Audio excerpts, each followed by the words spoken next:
Yeah, this is the Lipz podcast. What's good, guys? What's pap? Another week. You already know we're going to chop it up with us. I have a few subjects that I want to talk about. A couple real topics, I guess, that I want everyone to join in on today. Real quick, though. I want to congratulate both Silva and myself for having a dope-ass weekend. We had two events that we really, really killed. I'm going to talk about my events, and Silva's going to touch on her events. So Saturday, I had a women's empowerment event. It was very chill. It was a lot of women that came out. Shout outs to my girl, Melanin. We had a moment where the guys now hit the stage, and they was called to be on, like, the hot seat, I guess. And this was our time, I guess, to question the dudes and figure out what it is that, where their heads are, whatever it was. So I noticed that a lot of women were asking questions like, so why is it that guys would ghost on us? Or, why are guys not ready to be in committed relationships? And, like, to me, it was questions that I realized that women need to really channel into their self-worth, okay? Like... Now, and it's, you know what I'm saying? Like, it was no offense to the women, but I had to at one point stop, and I was like, let me just address the women in the room first before I even ask the question. Like, where's your self-worth at, ladies? Because you guys are talking about why this guy doesn't text me back, and what does it mean when this guy is, like, still cool with his ex, and, like, crazy stuff that, like, to me, the answers are where it's at. You get what I'm saying? Mm-hmm. And, questions like, why do guys play games after, you already, I guess, slept together and, they thought it is, like, why are you sending me all these good morning texts if you don't really want to be in a relationship and all this stuff? And it's just like, but bro, sister, baby. Maybe he doesn't like you. Like, real basic, like... So good morning means I want to be with you? Like... Yeah. And it was just like, I wanted... And these were older women, too, as well. So, to me, it says, like, at no point in time did you check in with your self-worth.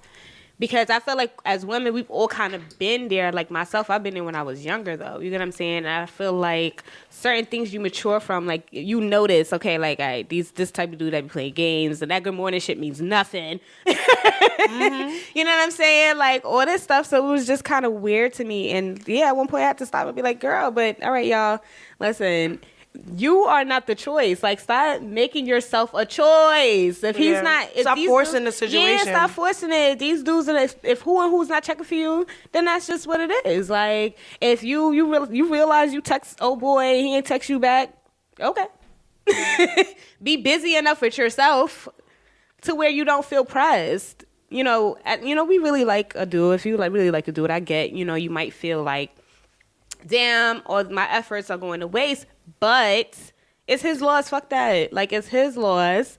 And maybe it's just not the right time, whatever the case is. But, like, don't give more, first off, than what they're giving you. I feel like I'm going to move at your speed. If you ain't call me today, I ain't going to call you today. You ain't text me or whatever the case is, that's just what it is. And it's like, you can initiate certain things. But after that, if they're not giving you that energy, baby, like, drop it. That's it. So it was just a little weird. Not weird, but, it was a little bit enlightening for me. And I felt like I was able to kind of, just for that moment, tell them, like, girl, all right. Yeah, we're not going to do this. Yeah. So I had that event. And then the next event was where you joined me. It was Courtney's Corner, where we addressed a lot of topics like mental illnesses versus mental health, police brutality. And I feel like it was another topic. Just pretty much voting, yeah. And substance abuse. Exactly. Yeah. Just a lot of topics that I felt like really spoke to the community where we are now. Shout out to all the men, too, especially black men that went up, said their poetry, said their stories, or whatever it was, and allowed themselves to be vulnerable, because it is important nowadays for our black men to feel safe enough to become vulnerable and have these safe spaces where they could tell their story and not feel targeted. Mm-hmm.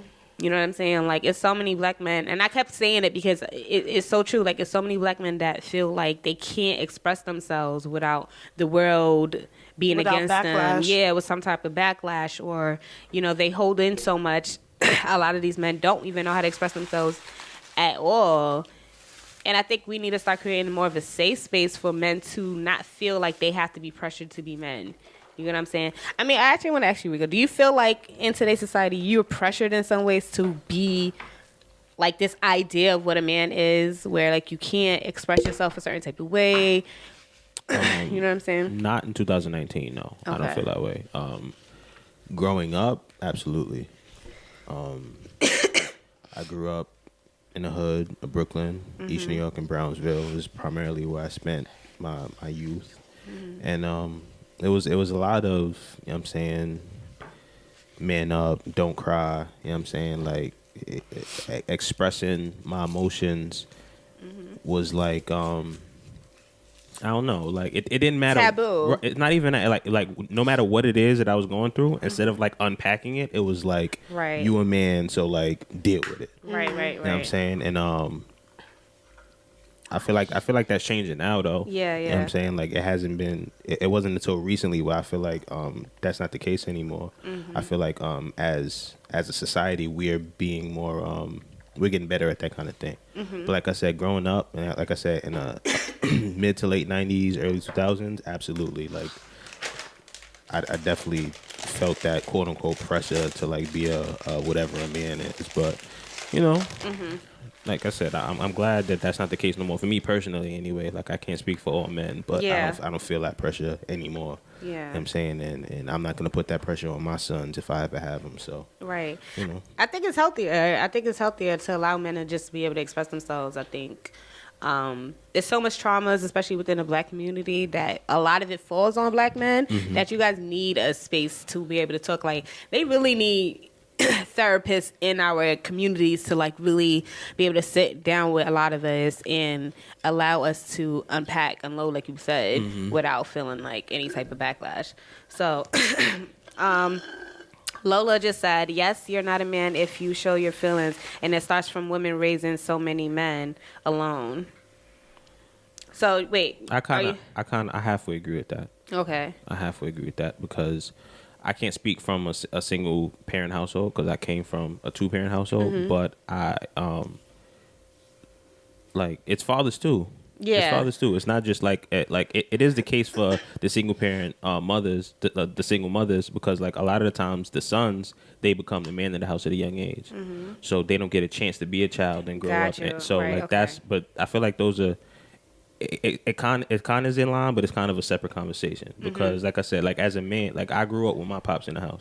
You know what I'm saying? And I got it from everybody. You know what I'm saying? Right. Pops, moms, uncles, people in the neighborhood. Like, you know what I'm saying? So the whole single mother thing, I get that, but I feel like that's a separate thing, though. Like the situations are different because in the homes of a single mother, they might force their child to be that way, but also in a case where you have both parents, they still look at it as taboo to have your son express themselves. Right, so they because- both force you. Yeah, because a father doesn't want his son to be soft. You know what I'm Yeah, saying? yeah, And yeah. then, but unfortunately, that father doesn't understand that your son expressing his emotions and feelings isn't being soft, it's being human. Yeah. You know what Yeah. I'm saying? Yeah. Like It's a balance. And Yeah. it's strength and emotion at the end of the day. Like, because what is being soft? You know what Yeah, I'm saying? Like, what is exactly. that?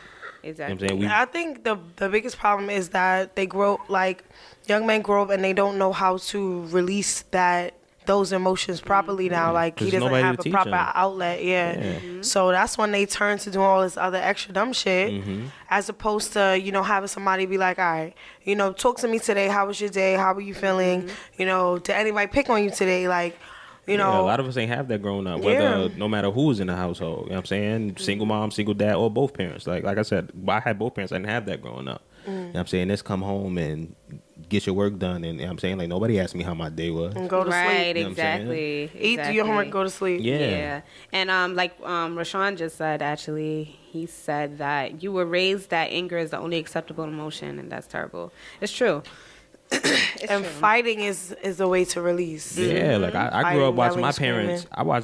I grew up watching my parents beefing, like arguing and like throwing hands like at each other. Like I would never say that my pops was an abusive person. Like that was an abusive relationship. It went both ways. Like Yeah, I watched yeah, them yeah. like fist fight type shit. So like that's the environment I grew up in. You know what I'm saying? So like expressing emotions in a healthy way, like where was I getting that from? What is that? Right, You know exactly. what I'm saying? Like yeah. from like I can remember from legit like 2 years old. Like remember like me and my sister sitting on the top bunk crying while my fucking parents is like throwing down Yeah, like yeah, a yeah. boxing type shit. So like how the fuck was I supposed to learn how to, you know what I'm saying? So like I'm now learning how to do that shit and I'm about to be, I'm saying I'm going to 27 years old. So, you know, it like I said, I think it's getting better now. You know what I'm saying? Yeah. So the next generation is going to be better off, I hope anyway. I mean, that's a lot of what we were talking about. Like now, a lot of people are involving themselves. So again, shout out to Courtney for that event because it allowed everyone to kind of understand, see the problems, and all realize that we all have to play a hand in things getting better, and not just sit on our asses and sit in our hands and say that we want things to change from voting, from domestic violence, from all these issues that we have, you know, toxic masculinity, if you will, and not actually play a hand in making things better. So that was the event on Sunday, and yeah, I just hope that we can create more safe spaces for that type of conversation. I do feel like what I would like to see going forward is, like I said, we've come a long way. We've gotten a lot better, but like in today's society, what I do see is a lot of finger pointing. You know what I'm saying? It's a lot of like it's like a gender war going on. Like the women is screaming, y'all niggas. It's a lot of displacement. Yeah, like I'm saying, I hear a lot of women, oh y'all niggas this, and a lot of dudes like y'all bitches. Just like listen, like I've been preaching this for the past couple of days. Like I don't know where I got it from, but this has just been my energy. Like yo, we a team. You know what I'm saying? Like it ain't us versus y'all. You know what I'm saying? Like I ain't got like. I can't even fix my mouth to say y'all bitches just stand the third, and I hate hearing y'all niggas just stand there. Like listen, like we all black. Period. Let's talk about that first. You know what I'm saying? Like we got enough shit to worry about. So we need to be working together and shit. And it's like this divide between genders is crazy in 2019. Yeah. You know what I'm saying? Like I think it's wicked, man. It's a bit divisive, and I think I actually talk about this a lot in my job, but I think what I'm gonna do is put a pin on that, only because we're gonna kind of touch on that a little bit later in the conversation. But I want Silva to let me know what she was doing this weekend. Although we did the same event on Sunday, but let everybody know how your weekend went. Yeah, I heard. Okay, so Friday I had the pleasure of going to J. Baz video release for her song. It was dope. A couple people I know who was in there. Shout out to Nelly. Shout out to Taz. They've been making moves. Shout out to them. I seen Shiggy there. I was with my boy Fresh, etc., etc. It was a cute little event. And then I went to SOB's. Bianca was headlining with Keanu. And what is that? Y'all hear that beep? Yo, the aliens is coming, bro. But yeah, so that was a dope event. Shout out to Aggie. Keanu is her artist. That show was lit. I personally have never seen Bianca perform, so that was dope. She did chicken noodle soup. Oh, She did chicken noodle soup. I didn't think she was gonna do it, but she did. She brought Harlem out. They was dancing. It was nice. And then you feel like that was a good? I'm move for lying. her, This though? was a Thursday. Wow, my days are all blended. This was the Thursday. Do I feel like what? Do you feel like that was a good move for her, starting like, you know, hitting y'all with the old school stuff?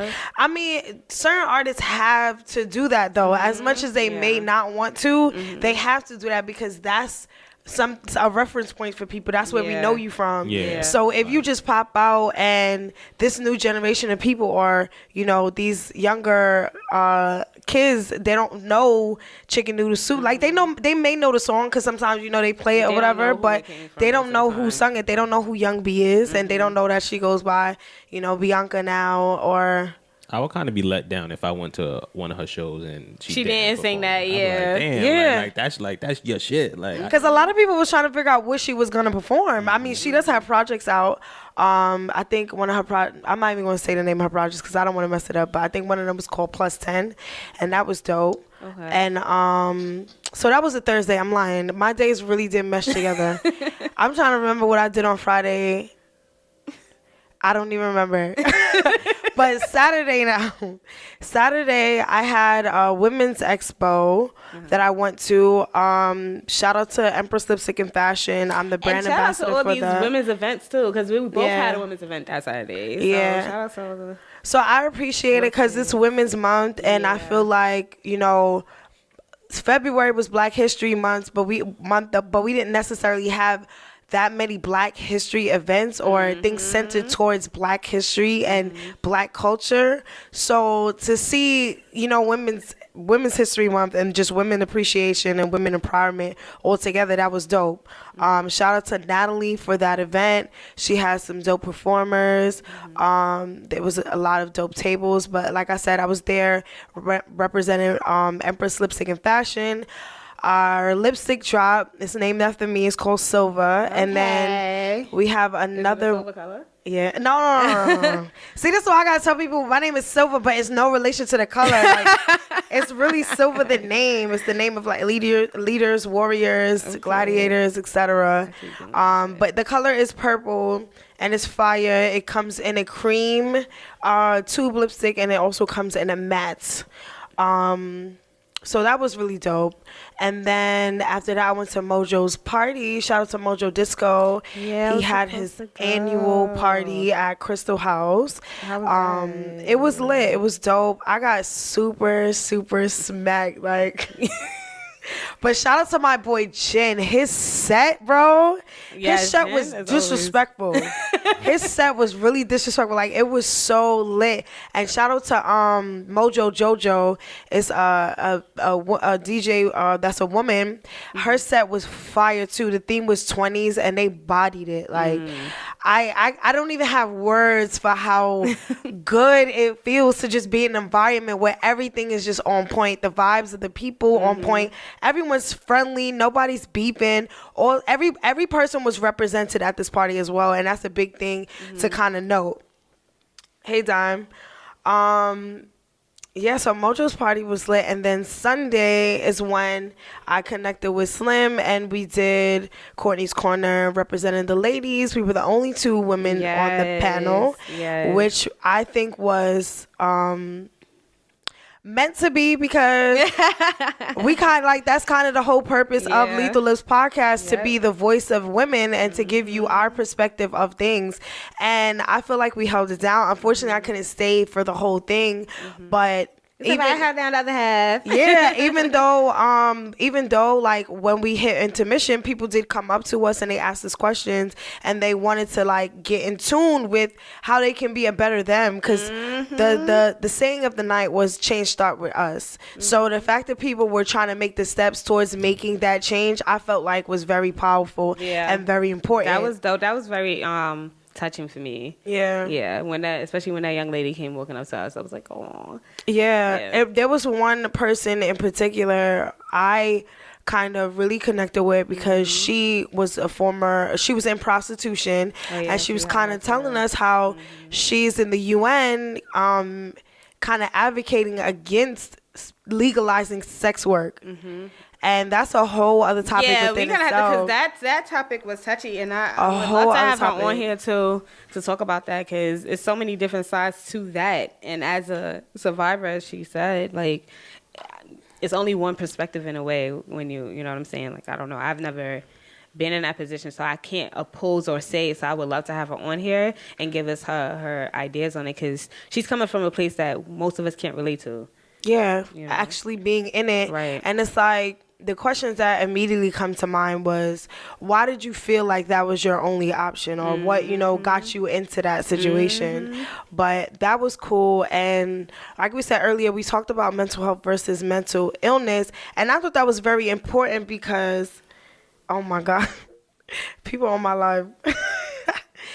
I feel like that was very important to know the difference, because we don't often think about the fact that there is a difference. Like, shout out to Josh. He was saying basically, when you're in a supermarket and you're online trying to get your money together, and you realize there's 20 people in line, you kind of start getting anxious.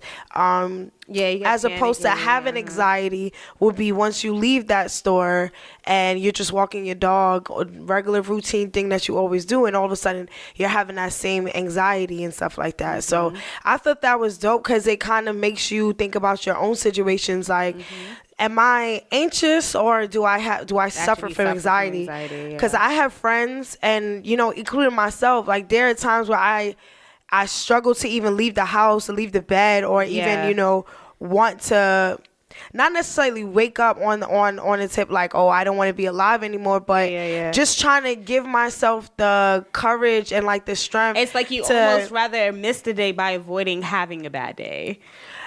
Yeah, yes and no. It's just I can't even really tell you everything that comes with my personal anxiety, but sometimes I just feel like I question who I am. I question if I can continue being who I am and being impactful as I, am and stuff like that. And I feel like a lot of people think about things like that, and that stops them from continuing and trying to set their goals higher and achieve certain things because they don't feel like they can do it. And I don't know, almost like fear of actually letting yourself down. It's fear, it's self-doubt, it's just a bunch of emotions. But anxiety physically affects you too. Physically, and that's another key thing that helps, that not helps, but is a part of why you just don't feel like doing anything. You don't feel like being as motivated. You don't feel like, all right, this may not be worth it, or I'll just crawl in the ball and like disappear real quick, and I don't want to be seen, I don't want to be heard, I don't want nobody talking to me. Like, there's just a whole process that comes with it. But I get it. But it's hard to actually explain and put into words. It is. And so that was the point. But what I was saying is that there are situations where I feel like a lot of people, especially because social media is so interactive and so in your face, a lot of people confuse that point, and they confuse it in the sense that I feel like a lot of people want attention as opposed to actually needing medication or needing therapy or needing counseling or needing to be checked in.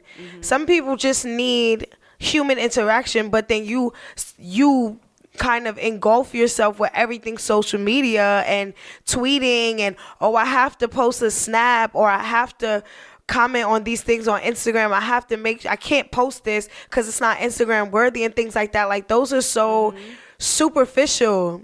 And we're kind of, not that I want to say it's a choice, because almost everything that we do is a choice, if not everything that we do is a choice. So we have to make that decision also to check in with ourselves and not stay on social media, not feel like I have to be on Facebook, I have to update people about every second of every day of my life, because that is going to make you feel crazy. They call it the case of FOMO, so it's fear of missing out. That's what this generation more or less is suffering from, if you call it suffering. But it's like they don't want to miss out on anything. So like, if you see this person's having the time of their lives over here, now you're all up and down their timelines, comparing yourself. And now you're missing out on your own life and what you should be doing to get to, maybe one day get into where they are. You know what I'm saying? And it's so dangerous because the people you're looking at, they're not even living that lifestyle. Yeah, exactly. So you're comparing yourself to something that's fictional. And it's kind of like how, young girls grew up looking at all the really thin and really, light models on in magazines and things like that, and wanting to be then comparing themselves to them, not really knowing that a lot of them starve themselves, a lot of them only eat, drink a glass of wine and eat pills for the day, and the pressures in the industry and stuff like that. Like, we just have to get back in tune with real life so that it does not affect our mental health. That's mental health as opposed to mental illness. And my personal stance on mental illness was that I don't know a lot of people who suffer from mental illness that know that they're suffering from mental illness. And I can't necessarily speak for everybody, but to me, that is kind of the difference in my world and the things that I've experienced is that more often than not, people who suffer from mental illness, they feel like they're just living their day normally, and this is regular for them. As opposed to people who suffer from mental health stuff, you kind of put yourself in situations to be tight, to be anxious, to be this, to be that. And I don't know, what do you guys think? I mean, I think it's kind of to what you're saying, like, where mental illness is where you can't help but be that. Like, if I'm in a position, like you said, as far as explaining anxiety, I'm just walking wherever, just coming to the studio or just walking home, it's like you feel this overwhelming sense of anxiousness. And when we talk about mental health, usually we talk about depression. So like depression, when you actually suffer from depression, I can say even in my case, it's like a case where you can't even get up. You don't even want to wake up in the mornings for no particular reason. Like we were telling Josh that day, it's like it could be raining outside and now you're just like sad for the whole day. Almost like nothing could take you out this mood. You end up needing to like tap into something that's a coping mechanism for yourself. Like, whether it's a sense of nostalgia and feeling like, oh, I'm gonna just watch cartoons for the day to get me back in a better mood. You have to literally actively motivate yourself again versus mental health, where it's kind of like it might be a series of sad things happening to you. You might have just lost a relative. You might have just lost someone close to you or something. You might have lost your job.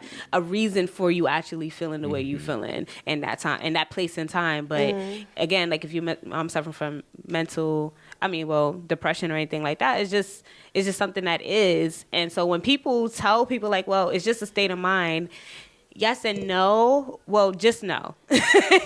But you do have to start mentally, because that's the thing. It's like you can't say it's a state of mind because it is a natural illness, but you do have to start mentally as far as like getting yourself out of that doing the work. Yeah, and actually doing the work and understanding that mental exercises, in a sense, is actually another coping mechanism. That's all it is. So it's just a remedy for you being better, but it doesn't dismiss the fact that your illness is very real. You know what I'm saying? Just because I get up in the morning and I'm doing what I have to do and I'm putting in the work to be happier, it might still be that balance of just sadness that I'm not understanding where it's coming from. You get what I'm saying? So that's what people need to understand, because you guys wonder when, say, like someone that has committed suicide, you're like, actually recently someone from my job, lost a best friend to suicide and for the life of him didn't understand it. And it was just like, well, but they're always smiling. But they're always happy, da, da, da, da. This is how you know mental illness That's is a what mask. it is. Because it's a mask. Like, these people are going to get up and do what they have to do. They're going to live their day-to-day. Because it's routine. Yeah. They're used to doing it. There's no feelings. There's no emotions involved in that. It's just like, all right, A, B, C, A, B, C. I know if I do A, B, C, nobody's going to look at me. I'm not going to draw attention to myself. Nobody's going to I'm not standing out from the norm. I'm just, going with the flow in a sense. Exactly. And like what Scarlett said, I think mental health triggers mental illness. And it absolutely does. Because what people don't realize, like, you could be all the way into your 20s.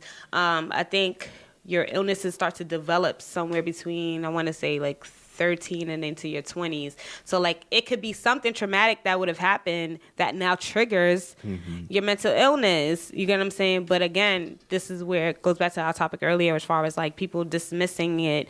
You can't dismiss it, but you can't, for people that are dealing with just wanting attention, you guys can't overuse that either, because if it fucks up people that are actually going through it. And now this is why I feel like it's that whole bullshit about, oh, well, just, it's just a state of mind. It's just a phase. Yeah, it's just a phase, just y'all get over it. But here's my thing too, like, and that's not to take away from anybody, but one of the examples I used at the seminar, panel rather, was suicide. And if I don't agree with people necessarily posting, hey, I'm going to kill myself on Facebook. And Courtney was saying that, we can't ignore those things because that still might be a cry for help. And that's understandable. But just the experiences that I've had, because I can't talk about everybody's experiences. The experiences that I've had is people who post stuff like that, they're kind of triggering people. They're triggering people in order to, gain some type of sympathy. And again, for lack of a better word, gain attention. And to me, that's not right. I feel like that's not right. Instead of going to Facebook or going to wherever, go get help. And it's not easy to do. Like, it's easier said than done and stuff like that. But I just feel like we've become way too accustomed to telling Facebook things that we wouldn't even tell our parents, or telling Facebook things we wouldn't tell our best friends, or whatever the case may be. And it's like, no cry for help should be ignored, Yes, but also exactly. crying for wolf is like it's really troubling. It's hurtful. It's taken away from the people who really need it. Like I just feel like we need to find some type of way to get around that in a sense. I don't know what we could do per se, but I'll give you an example. Not too long ago, maybe like a couple days ago, some guy wrote you know, I'm done. I had it. I'm going to kill myself or whatever. And it ended up going viral. And that just made me feel like, wow, you just did all of this to go viral. Because even in like the thread, he's still talking. But then he's telling people that he's talking as his cousin. Like his cousin was talking and saying that he did kill himself and they're trying to do. And it's like, okay, so if your cousin killed himself, why are you on Facebook talking to an audience? That's not realistic. So it's like the amount of time everybody spent making your post go viral, somebody else was in need. And I feel like there needs to be a way for us to counteract that. Like, I don't want, because that to me is still a problem. That to me is still a mental health issue. Yeah, because why is your cry for attention so desperate that you write that? So it is a sense of, it definitely is a mental. If I feel like it's a mental health issue, but at the end of the day, like, unplug yourself and snap back to reality, because as human beings, social interaction is what plays a part in what makes us human. So lack of love, lack of affection, lack of human necessities can make you resort to having mental health issues. So we have to unplug sometimes and embrace the people around us, embrace nature, embrace real things, real tangible things sometimes. So Scarlett and wrote, meditation. meditation. So Scarlett wrote, everyone is different though. They go through their mental illness differently. People put that cry out for help, for validation, because they need that, because they aren't getting it anywhere else. Some people use social media as an outlet, good and bad. Some people are doing it for the likes though. No, well, exactly. It's a balance that needs to be had though, because like she was saying, as far as crying out for wolf, it is real. But that it still goes to what you're saying, as far as like no cry should go unanswered. That's ultimately what we're saying. But I do want to leave some links. There's a website, because we were also talking about how therapy to get for help.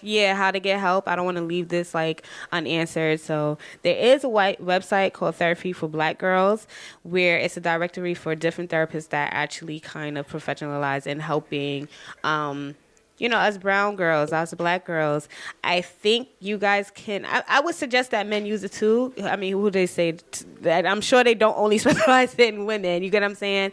But you guys can use it for if you feel comfortable talking to someone that looks like you. That's ultimately what it is. So again, it's called Therapy for Black Girls. I'll try to find another link later on that may be a little bit more general. But again, I don't feel like it's anything that men can't use as well, especially There's black men. also another site called ZocDoc, where you can just put in your insurance information or whatever information you have and see the therapist in your area and stuff like that. Like you can put in the radius or whatever. It has a picture and it has like a brief bio and description of their services. So go to ZocDoc as well. Oh, Talkspace, yeah. There's also Talkspace. Can you filter it though to like the type of therapist? Because I think So you fill out a a big profile advantage is there, having a therapist that looks like you, a black therapist, and it's not to necessarily single any other therapist out. But I think that's where people feel more comfortable, especially if, for black men as well. Yeah, you fill out, basically with Talkspace, you fill out a profile based on what your needs are, and they'll give you the results based on that. Then you can go through and like pick whatever doctor you're most comfortable with. Yeah, Okay, the biggest thing for all of this is just doing your research and doing the work internally, externally, and making sure that the information you do have, you share with others, like kind of how we did, because that's the first step. First step is accepting it, talking about it, and reaching out. Yeah. Checking in. Yep, checking with your friends, checking with everybody. So the next topic, I'm going to get into some of our topics so we could discuss this also. First person I want to talk about was Cardi B. So she confessed apparently through live that she used to drug dudes and rob them. I want to know what your thoughts are on that, because at the end of the day, I feel like we are in a climate where nothing can go untouched. Like, nothing can go, like, we can't just glance over this. And as much as I love Cardi, I feel like the situation we cannot just look over, because I feel like that would be a way for people to feel like we do have double standards, right? Because and we're biased. Yeah, we're being biased, because, and I don't want that to be the case. I'll be honest, like, because, you know, with all the way we dragged R. Kelly and we done dragged everybody Bill now. Cosby. Yeah, I feel like Bill you gotta Cosby. discuss the full context of that first, though. Yeah, Okay. I agree. Well, from what I understand, I know when she released her apology, she was speaking on the fact that she was living at times where, of course, things were hard for her. She was struggling. That's the only way she knew how to get her bag, more or less. That's what I saw in the apology. If there's anything more to that, I mean, context of you what saw the happened. video? The video's from 3 years ago. Yeah, I know the video was from 3 years ago, but I don't know anything else beyond. Did she say anything that? So what from what I understand, the situation surrounding it is she has a lawsuit going on with a particular party, and I guess somebody from that party's camp, if not that person, found this tape, and I think it was to like dismiss the case or whatever the case may be. But my whole thing is, okay, so she said she used to drug, and she said dudes used to want to have sex with her, so she said, you know, come link me here, and she used to drug them and rob them or whatever the case may be. Now, I don't know what that certainly means, because that sounds general, and allegedly there was a victim that came out and said that he linked Cardi. Him and his boys went to a strip club, and he saw Cardi. He invited her to have drinks at his hotel, and then he said he went to the bathroom and came back out to finish his drink, and then he just remembers waking up to a used condom, and some items were missing along with money, and then he didn't want to say anything because he didn't want people to know he got taken advantage of. This is alleged, and he didn't want his fiance to find out. And I'm like, and then also Cardi had put out that the dudes that she's talking about, she was in relationships with. So I have a lot of things going on, and this is why I do my research. A lot of them were, and she was in relationships with. This is why I do my research, because besides the other guys, like Bill Cosby and R. Kelly, whatever, she's actually being vocal about this situation. Yeah. So I feel like there's more to it. Not saying that anything was right or, you know, whatever, but I feel like there's not enough information on the situation, like, because how I'm thinking of it, on one hand, regardless of what, it could be considered rape. If the person was unconscious, could not consent, or whatever case may be, that's technically rape. And then there's the other side of it, to where these dudes wanted to have sex with her, put themselves in a position to have sex with her, and created the environment to have sex with her. And see, that's where I'm gonna stop you right there, because that's exactly what men try to stand on. That's the leg that a lot of men try to stand on when it's the roles are reversed. You get what I'm saying? Not she was dressed necessarily. this Not way, she put necessarily. herself in this position. No, Oh, because she I'm not was talking about drinking their anyway, dress. so I'm not she talking was about their putting her- dress. But you're literally saying you want to have sex.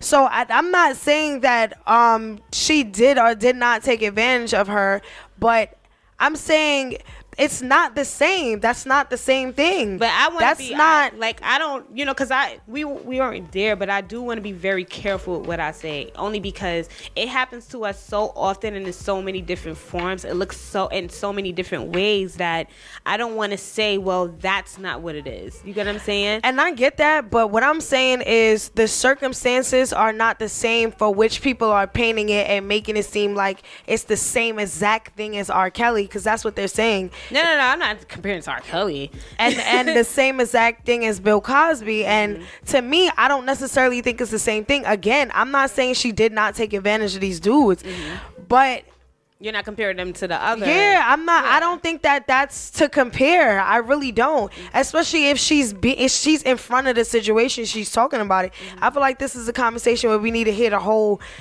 situation. And if there's a real person who was affected by it, I feel like they should come out and talk about it, because that's a whole separate part of rape culture in itself, where women do take advantage of men. Women do,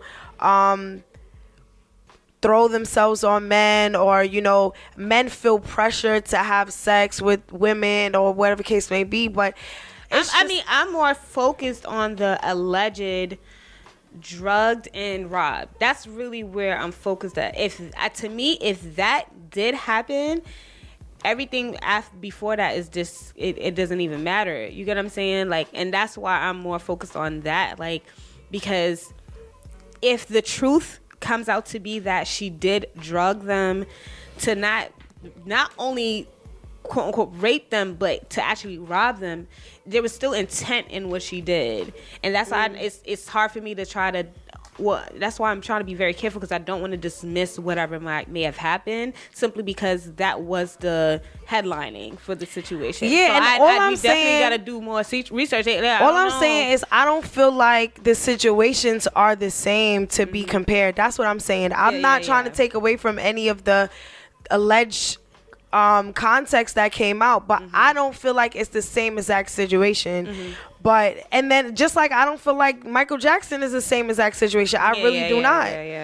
Her drugging somebody to rob. And then another thing that blows mine is dudes, for the most part, in countless rap videos, countless movies, countless things, they have women who go get money from these dudes and do the same exact thing that we're saying that Cardi did, allegedly. Like, so it's been glorified. It's been, televised. It's gone viral. It's been a subject, but I don't know. You know what I think the difference is, especially with Cardi B? Cardi B is and has been the type that says, this is where I came from. I'm not proud of it. I don't want other people to do it, but I recognize now that back then it was wrong, and now I'm actively being a better person. Like now, if R. Kelly was like, listen, I was on some bullshit back then, and I've changed my ways, and I recognize that what I did in the past was wrong, cool. You feel me? That's a completely different thing. If Bill Cosby was like, listen, you know what? I was on some bullshit back in the day, but you know what I'm saying? And I knew it was wrong. But again, because a lot of the argument was that's what the time was back then. Like, motherfuckers was popping pills and bitches drinks all the time. And that's just what it was back then. If Bill Cosby was like, listen, to be honest, it was like that back then. And I'm not on that shit no more. You know what I'm saying? But he got the shit that he in jail now for some shit that happened just a couple years ago. You know what I'm saying? So it's a completely different thing with Cardi B, because again, Cardi's like, listen, I came from literally the fucking dirt. You know what I'm saying? And I did some shit, and I did a lot of shit that will probably have me locked up. Yeah. You know what I'm saying? But I'm not on that shit no more, and I recognize that what I did in the past was wrong, and I'm telling, and I'm not, and I don't want nobody to have to do what I did. Yeah. You know what I'm saying? So that's what I think the difference is. So I agree with you. Though, I agree with you. Does that somehow change the narrative, though? But this is what I'm trying to say. Like, I'm not necessarily saying that, oh nah, and they hit a cape for Cardi. I'm just saying the type of person she is not the type of person that Bill Cosby, R. Kelly, or even Michael Jackson is. That's what I'm saying. Like, yeah, I'm not comparing it to them. In terms of like the crime fitting the punishment fitting the crime, I feel like she's not that person anymore. And even still, like the thing with R. Kelly and shit is, and Bill Cosby, like, there were campaigns to hold them accountable for what they did.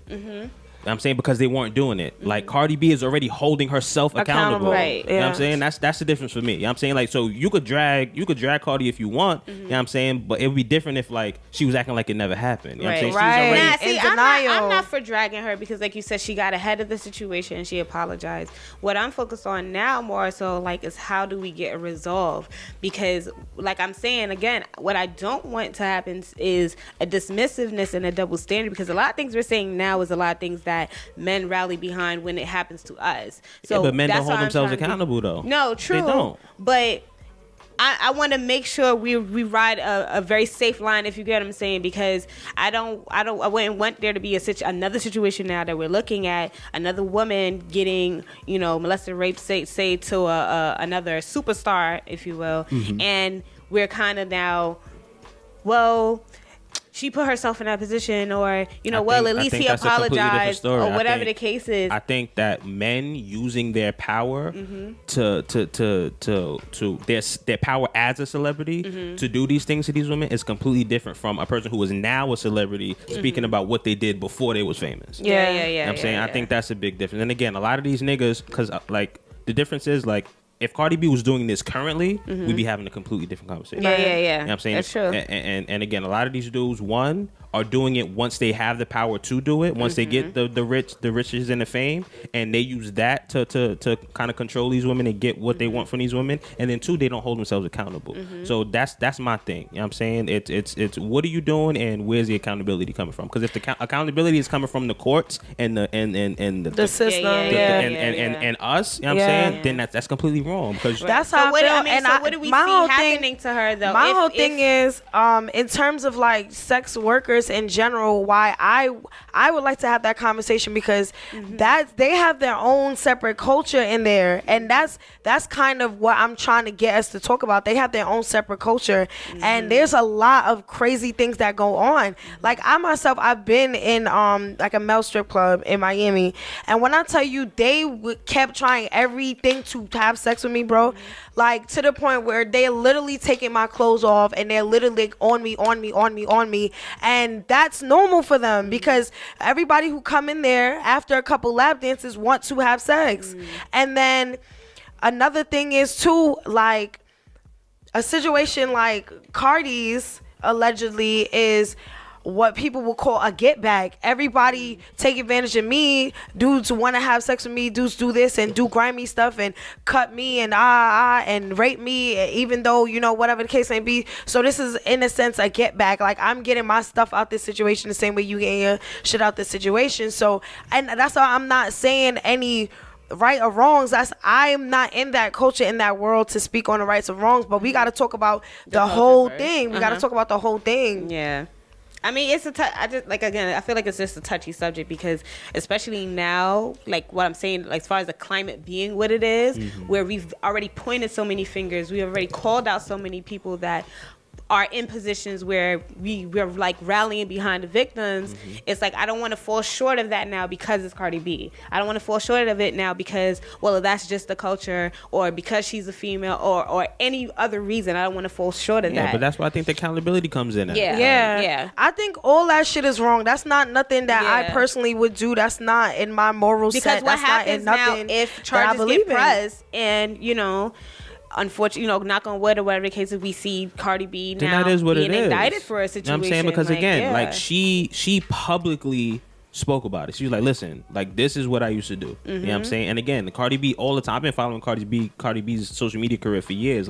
She publicly admits, listen, a lot of shit that I did in the past, I'm not proud of. And I wouldn't do it, you know what I'm saying, in a position I am now. You know what I'm saying? Shit was hard back then. And it's not to excuse it, but listen, we understand. You know what I'm saying? So again, in that understanding, you also have to understand that if you do, there are consequences to that kind of thing. So if charges are brought up, then listen, because we said 3 years ago, but 3 years ago really isn't that far long. No, I'm not saying that. You know what I'm saying? And then another thing, somebody just said you need escorts, strippers, and bartenders. I hear that's a part of their world, their culture. Treat her like Bill Cosby. A crime is a crime. Another thing I was going to say is the whole point of the prison system, allegedly, and rehabilitation is for you to go in, face your crime, deal with it, and come out another person. If we're saying that she's already another person, so what do we necessarily want from her now? What punishment are we gonna give her? Granted, I'm not saying that she should not be punished or this is not a crime, but if the purpose of the prison system is to rehabilitate you and for you to never do this again, and for you to, understand the full extent of your crime, what do we want to know? Do we just want to sue her? Do we want to just sue her and have her lose her money or her stardom or her this or her that?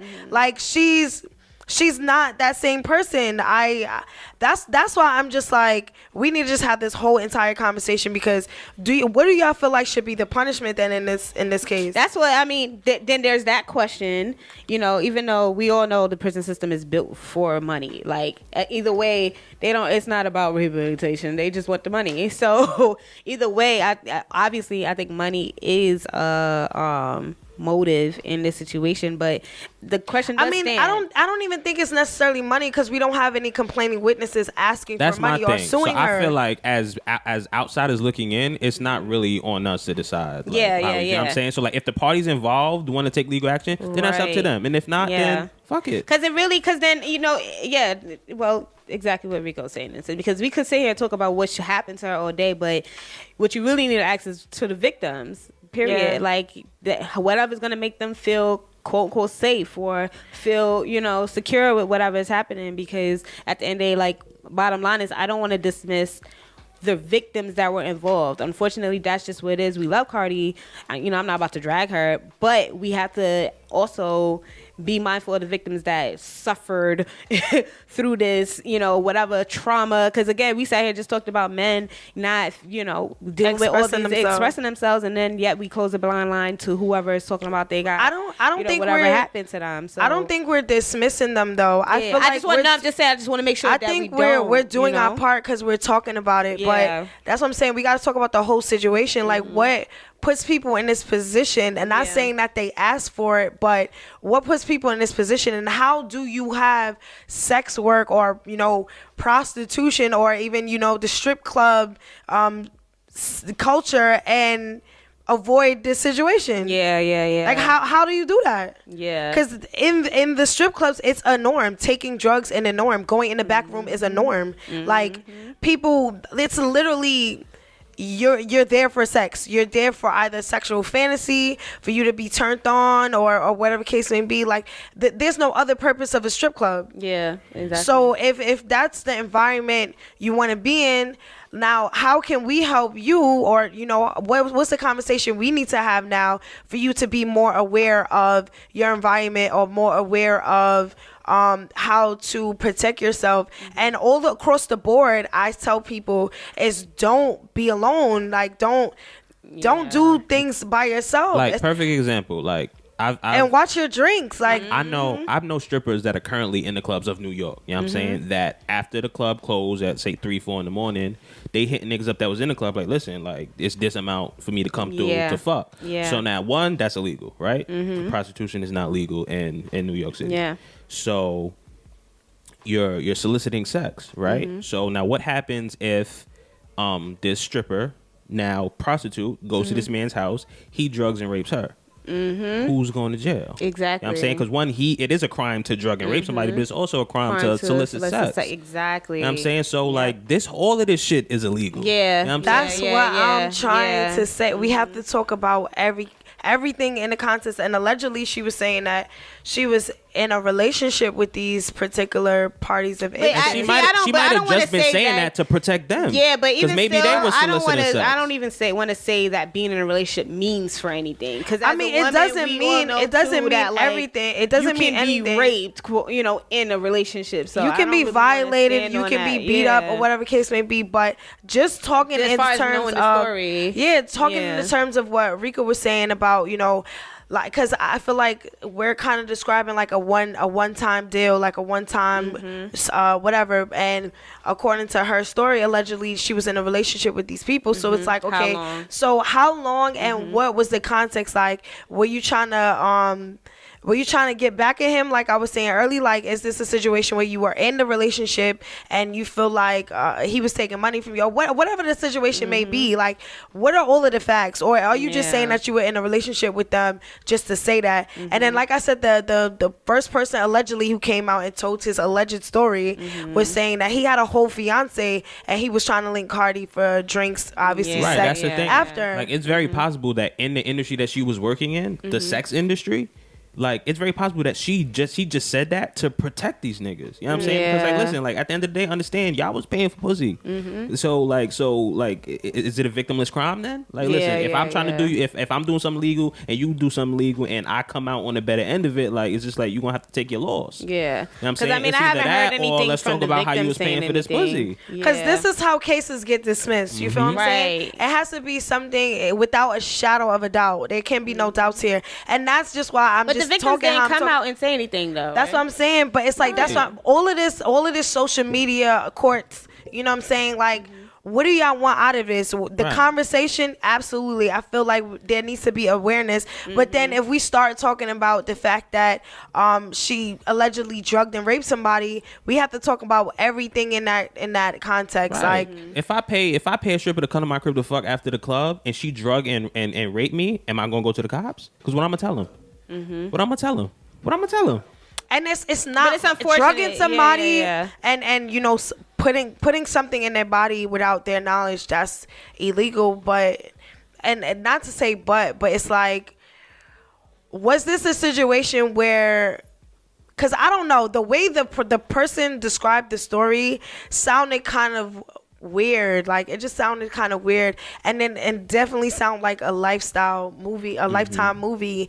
And especially because I just finished watching the movie Little Mama was in, where Okay, I think I there know was what this movie scene it was. where she linked, who was it, Floyd Mayweather or something like that, and they kind of like, where they went to Miami to catch a lick.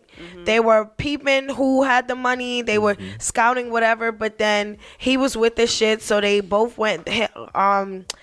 Lil Mama's character and her supporting role, they went to the hotel room to have sex with him, and then when he went to sleep, they took his chain and whatever they could carry or whatever, and I think they ended up shooting him. And it's just like, I mean, it's some even to people say like really want sex prostitute- work to be legal. Yeah. So I don't know. But it's even I like to say like with prostitutes that get in a position where they end up having to kill their pimp or something because they're being, you know, abused or whatever the case is. Now they can't even go to courts for it. Like the young lady, like they can't even go to courts for it because the sex trade in itself was illegal. So it's like, how do we protect these people? Now, that's just my messy. biggest question here. Yeah. Like, help me help you, because Yeah.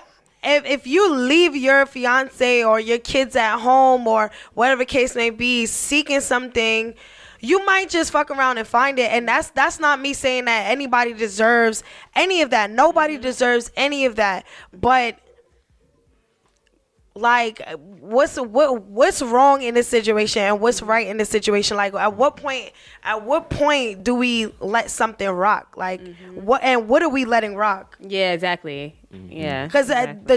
the drugs is just out the question. Like, that's beside, and robbing somebody, of course, is you forcefully taking something that's not yours. Exactly. So those are actual crimes. But everything else just gets really gray for me. Yeah, I get what you're saying. But we're gonna take a quick break, get the DJ settled in, and we're gonna come back and we're gonna discuss Kodak Black and the young MA issue. That's Because that was another something we're thing. it's very relatable to what we're talking about now. And then we're gonna talk about Yes Jazz and Yes Jules. Jules. Where the fuck I get Yes Jazz from? Because fuck that bitch. That's why. But we're gonna talk about Yes Jules and if black men are making it okay for women of non-POC to disrespect black women. But we'll be back. Alright, y'all. So we are back. So let's just jump right back into it. Kodak Black.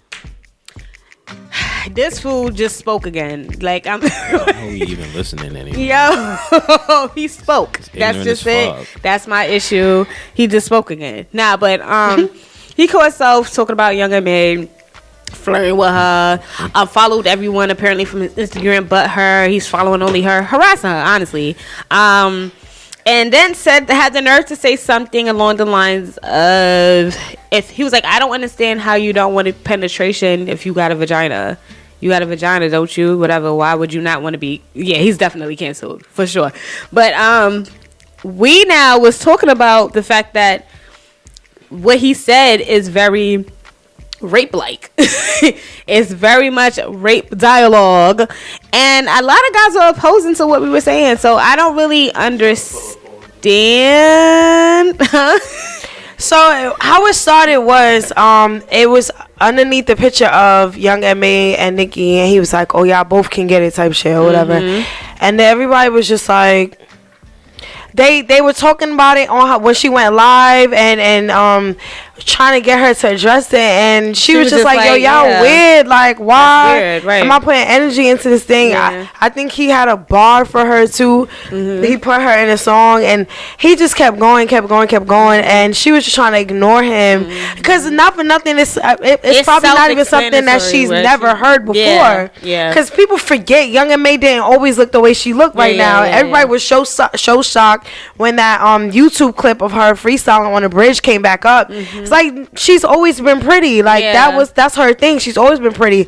Of course she started getting, I don't know, I can't attest to saying that she took any hormones or anything like that, but she knows what body parts she has. She knows what she is. She knows, yeah, she knows she's not ugly. You know what I'm saying? So I'm sure that's not the first time. It's just the fact that he went so hard, and it's like, you could be joking, but at the end of the day, if somebody says that they're uncomfortable, exactly, come on, bro.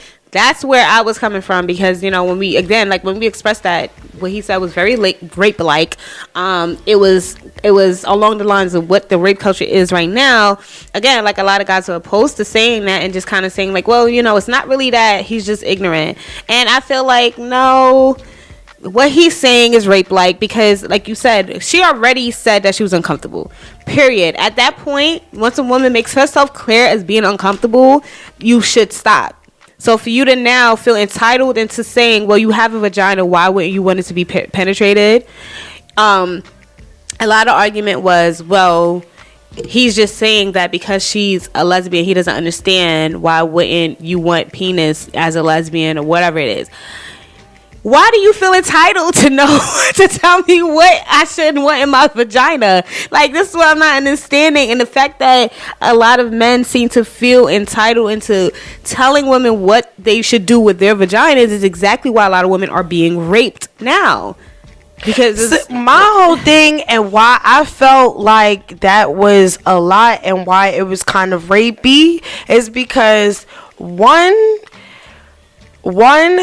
dudes who, I'll touch on that later, but the thing is, that person's not attracted to you. You know there's not going to be necessarily a situation, because listen, there's some lesbians who end up going back straight or going straight or whatever case may be. And for example, you have Damo, who was a very known lesbian, and now she says that she likes men and she has a baby and everything like that. She enjoyed her pregnancy process, but the whole fact that you are attracted to, or you try somebody who does not like the pieces and the parts that you have, is forceful off rip. Exactly. Off rip, that's forceful. That's not the situation. That's not what the person wants, but you feel like you say entitled. You feel like, well, at the end of the day, no bitch is gonna turn me down. No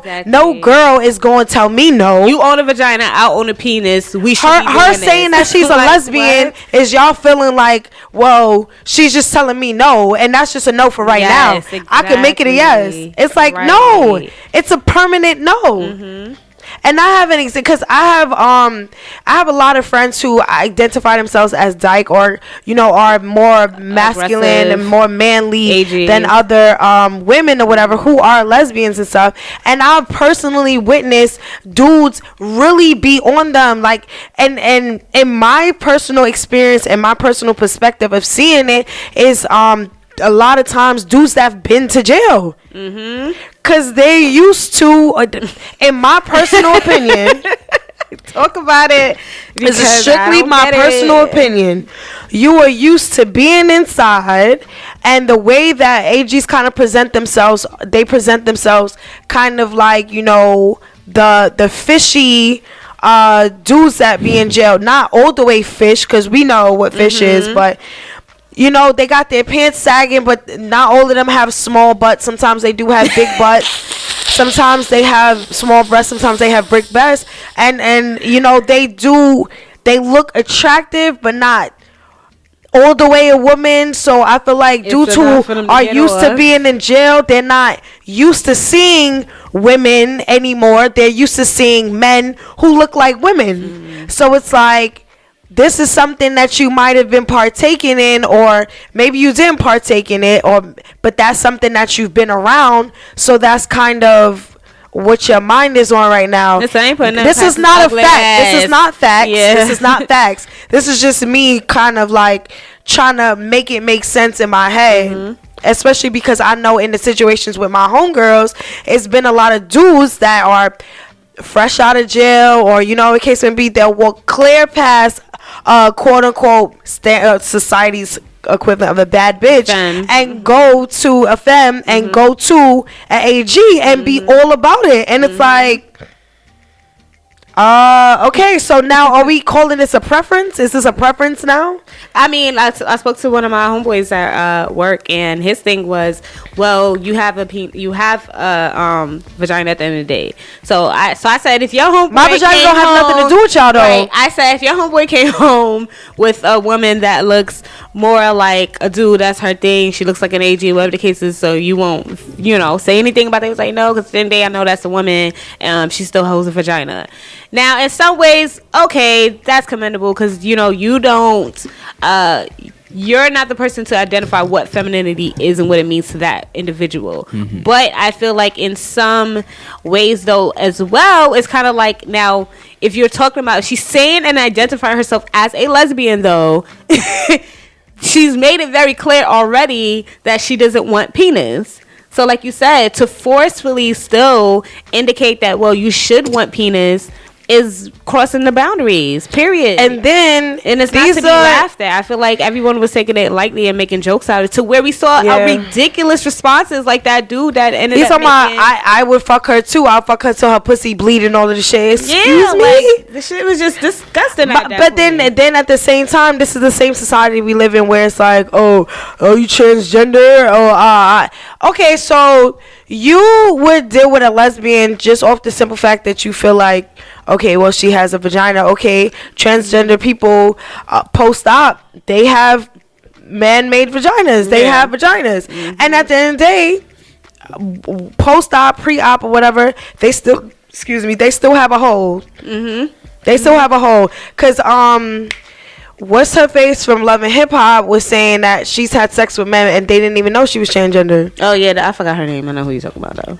Right. So, are we, like, what are we saying here? A hole is a hole? Right. That's really what it sounds like. That's how y'all sound. That's how y'all sound. Which makes it rapey. Y'all going be, oh, he just like her at the end of this shit. Girl, okay, well, transgendered, identified, the people who identify as women, they are women too. So what's up?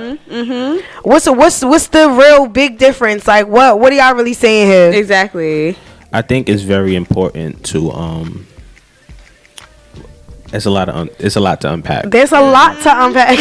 First of all, I want to say that I don't always agree with cancel culture, right? Because I feel like people are able to redeem themselves, and like canceling people based off of inaction is I don't think it's right. One singular action. Right, but in Kodak's case, when you're intentionally pushing ignorance, I feel like you should be canceled, right? So that's one thing. Second thing, I don't think, like, I respect everybody in their sexuality, right? But in this context, I don't even think we should be looking at Young M.A's sexuality, right? I think that we should be looking at Young M.A just as a woman in general, right? And looking at Kodak as a person violating this woman's her words. You know what I'm saying? So, like, whether Young M.A was straight or gay, my nigga, you going too far, right? Because just because because you're a lesbian don't mean that you saying no to dick, because they use strap on and shit like that. Like, so they, like, penetration isn't like out of the saying I'm a lesbian is like I'm attracted to women, right? So that's one thing, because physiologically the vagina is designed to procreate with penis, right? But that we talking about procreation, that has zero to do with sexual preference, right? So I feel like as a person, as a woman, regardless her sexual preference, like, wasn't the issue. Right, like you cross the line regardless, whether she was gay, straight, whatever she identified as, my nigga, you cross the line. Because again, once somebody says chill and you keep pressing, you're doing too much. That's like, you wrong. Like, regardless if she was lesbian, bisexual, straight, whatever you the fuck, A, B, C, D, elemental, all that shit. You know what I'm saying? You cross the line, my G. You know what I'm saying? Like, and you're dead wrong. You know what I'm saying? Because if you did this to a straight woman, exactly, like you said, it's rape vibes. You know what I'm saying? Like, no matter like what she prefers, my nigga, she's saying no to you. Yeah, she could wake up tomorrow and get a boyfriend if she wants to. Exactly. You know what I'm saying? At the end of the day, like, because that's her choice. Right. You know what I'm saying? Like, forcing you. Trying to force yourself onto somebody, right, whether verbally or physically, is just wrong. Exactly. Yeah, I feel like that was definitely say exactly. Especially if you have a whole case, bro. Right, you literally have a rape case pending as of current.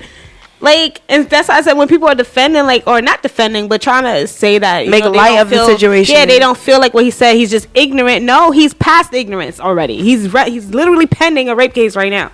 He already passed that, and he keeps on going with his rape dialogue. Like, that's still a rapist mentality. That's kind of what I was saying earlier when we was talking about mental wellness, illness, and mental health, and the fact that he don't feel like he wrong. Yeah. He really don't feel like he wrong. Like, and then everyone's amping it or hyping it. Like, yeah, talk to her. I'm about to say, unfortunately, you have a whole culture behind him, though. That come on, leave her alone. Like, regardless of what you bullying now, like now you trying to you're being a bully. You're like, being extra. You're literally harassing her. You're just only. If I was her, I'd press charges already. Yeah, you know what I'm saying? Sexual harassment. And I'm the only person you follow. You putting me in songs. Like, that's fucking weird. You went like, come on. And again, bro. like, you have a pending case, so she needs to press charges. I don't really like that. Like, he's been canceled. Like I said, he could take his ass back to wherever rock he came out of. I'm tired of him. Like, he's just doing too much. The last person I want to touch on was Jules. Jules. Where's this Jazz thing come from? I don't know. It's the Z throwing you off. Right. But Jules is industry culture vulture from what I understand. I don't listen to her music. I don't know.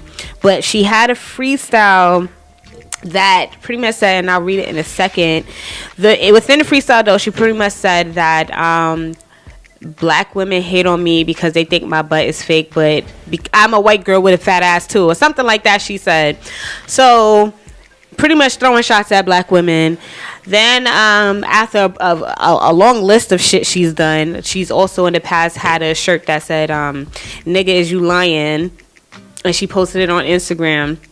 Or whatever the case is, people went crazy on that, dragged her for days on that. But then she did an interview now with Murder Mook, and I forgot the name of the actual podcast. She was on the podcast, yeah. But Murder Mook was actually interviewing her, and they were asking her a few questions.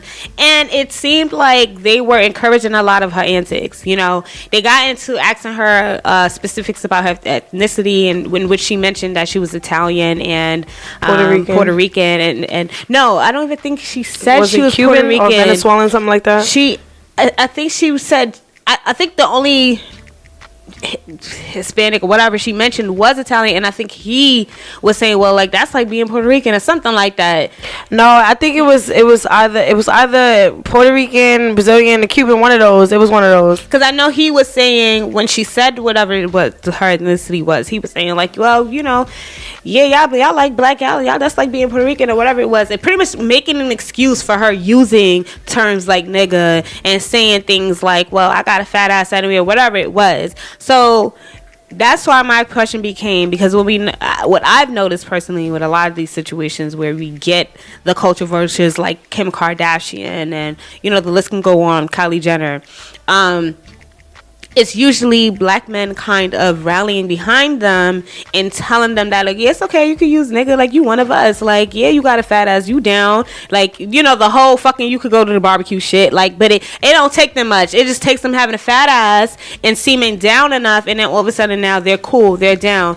And when in actuality half the time they're disrespecting us, they're saying they're targeting black women. So it's like, at what point do you guys kind of draw the line? Like, why is the line, matter of fact, different for black women and black men? Why does it take them, a white woman or any other woman of a non-POC, saying something completely disrespectful to all black people for you guys to feel like the line is crossed, versus when they're just saying something along the lines of what she did, as far as just disrespecting black women, period? Because she also went at Scotty Beam and Karen Silver. So it's just like, at what point? You know what I'm saying? Why is the lines difference for black men and black women? That's what I really want to know. Hey, Coney. See, and my what she was saying exactly too. My whole thing is have that same energy, because when certain people are put in certain environments, like we're saying, you're kind of like lax. You're like, yeah, this, that.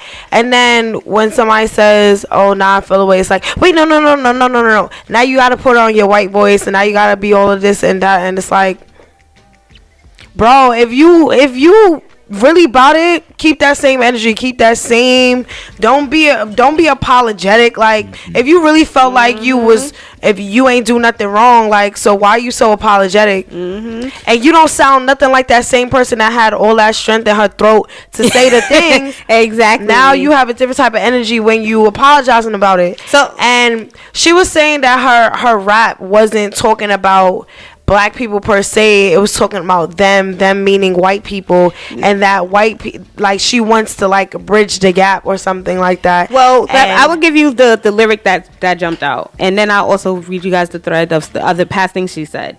She said, never been one for the fame, keep my head down and stay never not working, but because my ass is fat and my skin ain't black, I'm the vulture that you're I'm the vulture that you're hunting. That was one thing that she said in her lyrics. Then she also has said, come on, man. She said, it's guaranteed in any situation I walk in a room with a group of girls, room with men from every ethnicity, black men make a beeline straight to Jules. And then she also said, black girls don't like me because black men do. Then she said, hashtag white thoughts. Damn, why do all these black girls hate me? I've been so nice. Walks out of club with light skinned dude. Yeah, so she's had. It's like you playing you straddling the fence. Like those are the type of people I feel like they go home and they say, "Wow, niggers." They say niggas 3 times in the mirror before they go to sleep. Exactly, like, but what I notice is exactly what you said. But the thing is, unfortunately, it feels like black men kind of give them that permission. Not all, but some black men give them the permission to be disrespectful because it's not targeting them. And that's why I say, like, why are we not having the same line? If she says something like that, I guarantee you it's like a Murder Mook or somebody out there that's kind of like, oh, well, you know, she just saying she's talking shit. And it's not a big fucking deal. Until she be like, yo, nigga this and nigga that. What is it that you're looking for black men to do about something like that?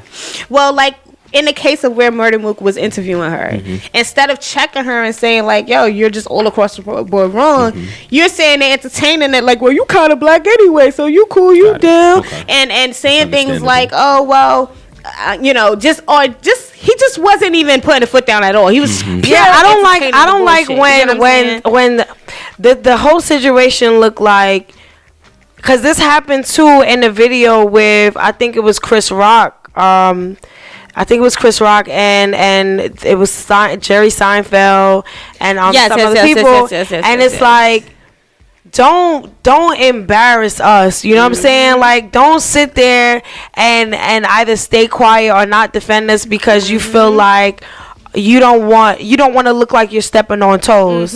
That's what I feel like. Because if it was a room full of black people, if it was a room full of black people and she was the only like white passing or however people want to describe her or whatever case may be, it would have been a different type of energy. But because the situation is like, oh, you're in their house, so you kind of have to walk cautiously, or maybe you're attracted to her, you like her, you trying to link her after, so you trying to let her rock. And I think that's normally what it is. And I think that's normally what it is. It's just this idea of, let me kind of baby her or whatever the case is because I can get my fame. Because not to mention, it was a lot of black men that went caping for her.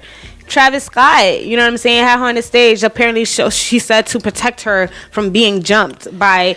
after talking shit. So rightfully so, she probably should have got her ass whooped. But you know, after talking shit, now she wants to play victim. Typical white woman tears. And then here you go with all the with these black men that are caping for her. Like, oh, you know, come this way and come on the stage with me. Let me protect you. And she's not, she ain't doing nothing. She just, she's a culture. She's part of the culture. That's what I mean. And it's just like, I think for fucking what? I think that it's very important for non-people of color to understand something. Mm-hmm.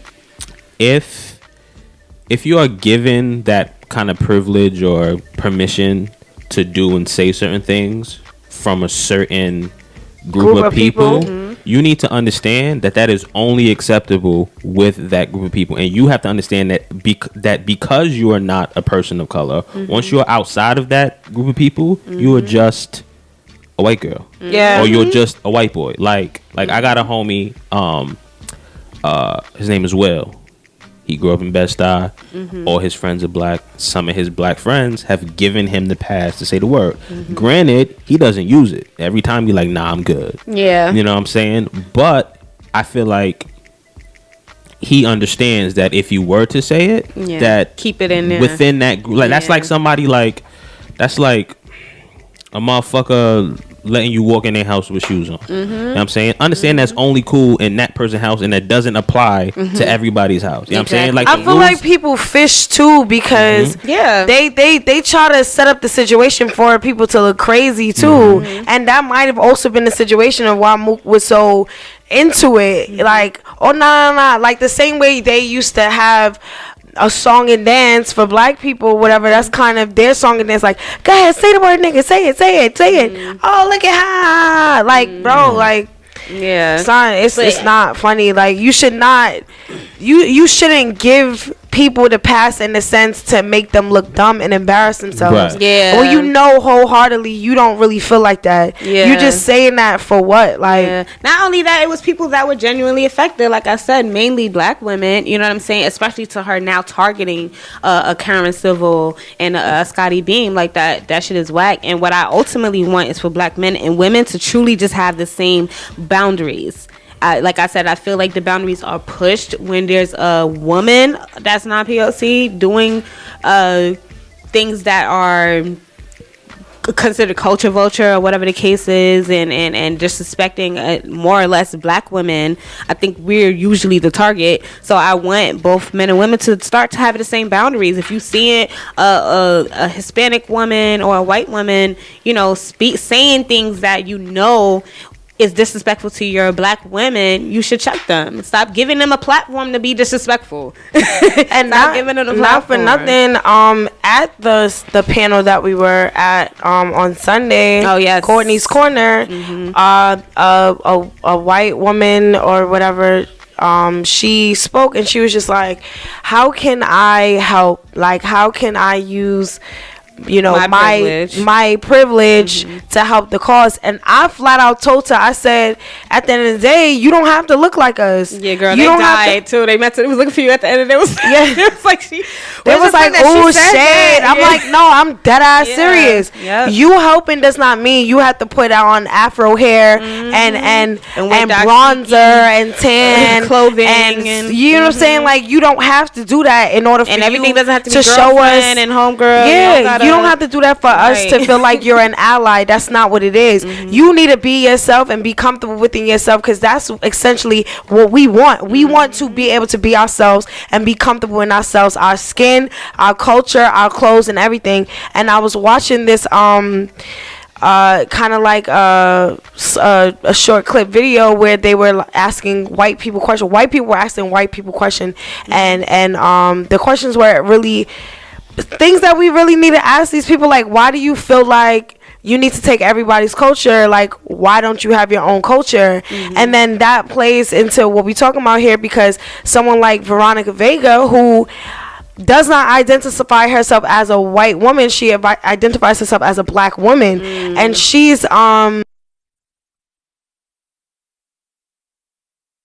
herself a black woman. Like, her culture, her upbringing says to her that she is a black woman, and she has this whole song where she says nigga I don't know how many times, and it's like, what do we do in those cases where we have a Will but Will really identifies as a black person. I know what you're saying. Again, Will needs to understand that, again, within that circle, that's the only place is okay, because outside of that circle, you have to understand who you are in this society, and who you are in this the society. same way we have to understand that. Understand, like, you might be can't black just to wake your up homies. and say I'm black passing. Like, your homies might consider you black, but understand, your homies aren't society. Once you walk outside your neighborhood, you are it's gonna get different. Yeah. You carry a certain responsibility, and you have to understand that responsibility in which you carry. You can't just be a Rachel Dolezal and just say that you're black, and then like like you could be just as down, but you white though. Yeah, because it's a respect thing at the end of the day. I want you to respect my culture. Granted, you like it, you love it,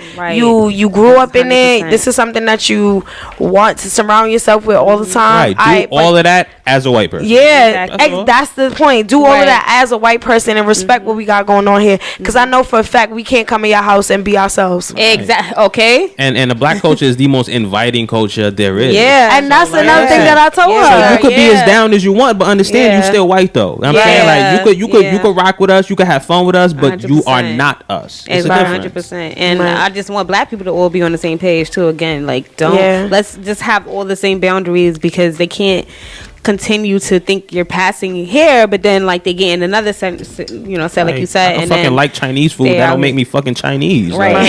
Come on. Exactly. But we're gonna wrap this up, guys. Thank you for tuning in. We had some great discussions today. Thank you for everyone that popped out this weekend and supported a few of our events. We hope to have more coming up. Follow us though on Instagram at lethal_Lipz with a Z _podcast. Shout out to you, Melanin. Follow us on Facebook as well, so you can tune into our live. And make sure you listen to us on iTunes, Spotify, iHeartRadio, Spreaker, all those streaming websites, because we're not going to be live on BY. Like, we're not going to be live for now. You feel me? But we're going back to podcast format. You can catch it. Yes, but make sure. But once you follow those streams, you'll catch us at any time. And I also want to shout out Coney Brooks, because I forgot. Sunday after Courtney's Corner, I went to SOB's where Coney Brooks was headliner, and Blackout was DJing, and it was a lit show, very lit. He headlined, he brought the whole Bronx out. Dot Boys in the building, Ray Fame, Teddy Grams, JR. I forgot the other one's name, but you two, you all are dope. Y'all killed that. Shout out to Eddie Vance, who also co-headlined that set from Baltimore. Y'all shitted. Like, it was a really dope experience. Also, if you're looking for shows or performance opportunities, link me or Blackout DJs. If you want to learn how to DJ or have some DJ opportunities, please link Blackout. Yes. Oh, and definitely a quick shout out to my homeboy Ether. He just hit like 100K views on YouTube for his song Waka. I don't know if you heard it, but he did it for Brooklyn. You know what I'm saying? East New York dude, feel me? It has a song called Waka, and he actually is at Def Jam Studios today. So, I hope everything goes over him. But yeah, follow me personally at urban_classic with a Q. Don't question it, you feel me? And you can follow me, King Sylvie KINGSRVY, because I'm that bitch, you feel me? I got that plug. I'm the plug. Make sure you guys also follow DJ Blackout at DJ Blackout CEO. Yes. Hey, follow the culture at follow the culture. Yes. Follow our engineer Rico at Don Rico _HHO. All right. Peace. Later.